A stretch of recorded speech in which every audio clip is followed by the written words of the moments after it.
Hi, can I speak with my guy in Pakistan, please? Yeah, I'll hold. Thank you. Yeah, hey, man, what's going on? Listen, I need a new bootleg title, if you can get that done for me. Yeah, they just unveiled it tonight. Hold on. I got a picture of it here. I just want to make sure that I want this. God. Oh, boy. I don't know. You know what? Never mind. This thing's ugly as shit. Yeah, no, maybe next time. Thanks. Bye. What's up, friendo? Steve here. Welcome back to Wrestle Juice. Let's take another look at this thing. Oh, my God. Look at this thing. So on Bad Blood tonight, WWE Bad Blood, they unveiled this monstrosity. It's the new Crown Jewel Best in the World thing, I think. Champion of Crown Jewel, an annual event. Triple H announced it. He seemed rather unenthusiastic, to be honest with you. He's being forced, I think, to pit Gunther against Cody Rhodes if they're going to be the champions in less than a month at Crown Jewel. And the winner, it's going to be a definitive winner, is going to walk home with this Crown Jewel title. I suspect that the Bad Bloodline or the Bloodline situation, maybe The Rock, will somehow get involved in that match. He said it's got to be a definitive winner, not a clean victory. And maybe even cost Cody this, and maybe Gunther will walk away. I have a piece of hair right there, with this monstrosity, which we'll never see again. At best, we'll see it at what the next Crown Jewel a year from now. I don't even know when the WWE's deal with the Saudi Arabian government is up. It's not yet. It's like still got a couple more years on it. But yeah, this is the championship that they're going to do. It's ugly as sin. I think even Triple H like sort of clowned it. Yeah, there's a lot of jewels on this thing. There's a lot of things going on here. Anyways, that was one of the things that happened tonight on on Bad Blood. And so this is Wrestle Juice. I already have my podcast length review up right now over at the Going in Raw channel. I love getting your takes on things, your hot takes. So let's go ahead and talk about some of those. Broski158 just straight up says it. Drew and Punk had the greatest Hell in a Cell match since the original. I was a big fan of the match. I know most of you were. The vast majority of these takes have to do with Hell in a Cell. A lot of Bloodline takes as well. But let's focus on this one right now. The greatest since the original. I was reminded tonight that End of an Era was in Hell in a Cell. That's my number one. That is probably my favorite WWE match of all time. Not to take anything away from Drew and Punk, but there's been like 40-something Hell in a Cell matches, and that End of an Era, that's my favorite. The Mankind Undertaker match is probably like the most iconic Hell in a Cell match there's been. But yeah, the first one was phenomenal. I'll be honest with you guys. I know it's like recency bias. Perhaps right now this is at my number 2. It's after End of an Era. Nothing beats End of an Era. It was the culmination of a 4-year story. It was awesome. You know, what are you going to do? It's a Triple H, Shawn Michaels, Undertaker. Boy, oh boy, that's a good one. Goat Brook 9065 says, hot take.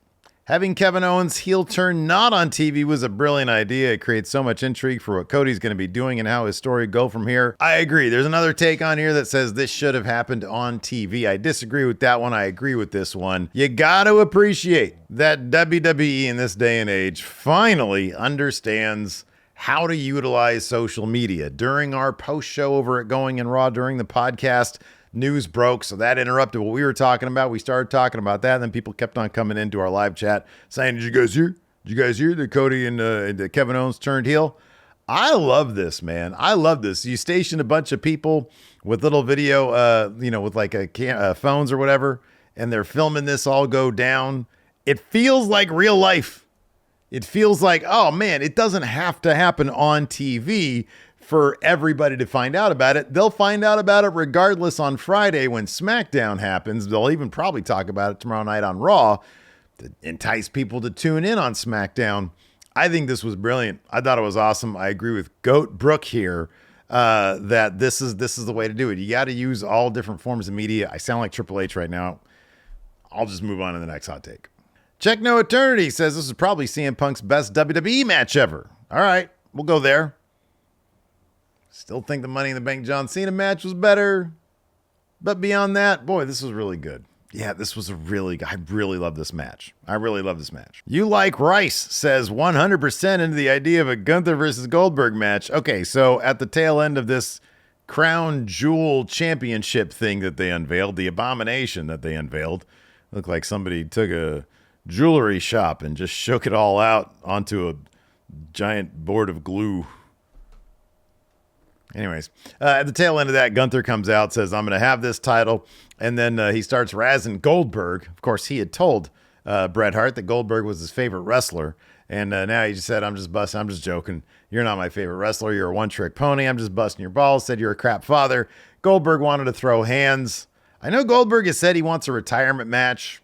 And maybe Gunther is going to be that retirement match. I don't want to see it. Last time Goldberg had a match was like a couple of years ago. I forget if the Bobby Lashley match was the last one. That was actually really good, thanks to Bobby Lashley. But yeah, Gunther versus Goldberg, not the best idea in the world. But I guess if anybody can drag Goldberg, his old man body, granted he's in phenomenal shape probably, to a decent match, it'd be Gunther. But I don't know if I want to see it, man. I don't know if I want to see that. Oh, no. JRMBBR says, hot take. This is a hot one. I actually like the Crown Jewel Championship. For some reason, I don't know why, but it kind of reminds me of a mixture between the AEW title and the Gift of the Gods title. I can see the similarity between the two. I kind of understand that. The only thing I hate about the title is the words Crown Jewel written in the middle. Hold on. I'm going to boost this thing up here. Look at that. Good Lord. Crown Jewel Champion. That thing is ugly as sin, man. That is a hot take, dude. That is ugly as fucking sin. It's horrible. I wonder how much it costs. Probably like a really expensively made title. MTTA 512 says, I love Finn Balor, want him to get a proper world title run, but I don't know why anyone would expect him to get a push at this point. He's been the new Dolph Ziggler for years now, acting as sort of main event enhancement talent. Yeah, I hate that comparison because I really like Finn Balor. I like him a lot more than I ever liked Dolph Ziggler. No offense to Nick Nemeth, but I really like Finn Balor. I really want him to see. It's not even he needs to. He's just who he is at this point. But I'd love to see him get something big. I'd love to see him get a world title. I tried to manifest it earlier this year, and it didn't work out. But, yeah, I kind of agree. It's like I just know at this point that he's not going to get a push. It's a bummer, but 2016 was 8 years ago. Time flies, man. Choweezy says Dom Mysterio is the real MVP at Bad Blood for taking that scary-ass stunt. Oh, my God, what was that? That was absolutely nuts. I've never seen Larson react that way. I thought it was absolutely amazing that he did that. Dom is one of my favorite characters in WWE right now. However, the finish of that match left a lot to be desired. Of course, I'm talking about Liv Morgan versus Rhea Ripley. I don't know if they just tried to do too much with the execution of the finale of that match. For those who didn't see it, Raquel Rodriguez shows up, gives it to Hana Bomb to Rhea Ripley, and puts Liv Morgan on top of Rhea Ripley. But the way they did it, they just ended up throwing the match out as a DQ in favor of Rhea. So Liv retained her championship. But it was just really bizarrely blocked. It was really bizarrely choreographed. And it seemed like the perfect opportunity for simply Raquel shows up because of a Judgment Day interference or distraction, I should say. Referee is distracted to Hana Bomb, and then Liv Morgan wins over Rhea Ripley. Maybe they didn't want Rhea taking the pin. Maybe they didn't want a loss for Rhea Ripley. That stuff really shouldn't matter because it advances the story. I don't know what the deal is. In any event, seems like Rhea's going to spin off and have a program with Raquel Rodriguez. I think it's great that she's back. My TV just turned blue. But that being said, that finish was ridiculous. And no, Dom was hilarious. That stunt comes tumbling out and hanging by his leg from the chain. Man, that was good stuff. That was really, really good stuff. Parasath2584 says, I hope Roman listening to Jimmy is the first glimpse of more character growth for him. It would be pretty disappointing if he never showed any regret or understanding for what he did to his family. I mentioned this on the show. This is what needs to happen. They're going to need to reunite the old bloodline. They're going to need for War Games. They're going to need Jay, and they're going to need Sammy. So Jimmy approaches Jay, and Jay says, no. I've got these things. I don't need you. I don't need to help you. I got no reason to help you. Understanding the importance of family, Sami Zayn tells Jey Uso, you got to do this, Us. You got to do this. Jay says, I'll do it on one condition, you come with me. So they show up on SmackDown. They confront Roman Reigns. Maybe the trial of Roman Reigns, where Jay's going to give his answer. And he says, Oos, I'll give you my answer. If you want me in, you say one of two things, yeet or no yeet, forcing Roman to acknowledge yeet. And then Roman, of course, has to say yeet. And the roof will explode. Why am I not booking this stuff? I don't know. Probably because I'm a big dummy. But I think that's a pretty good idea. I think it's a really good idea. Oh, man.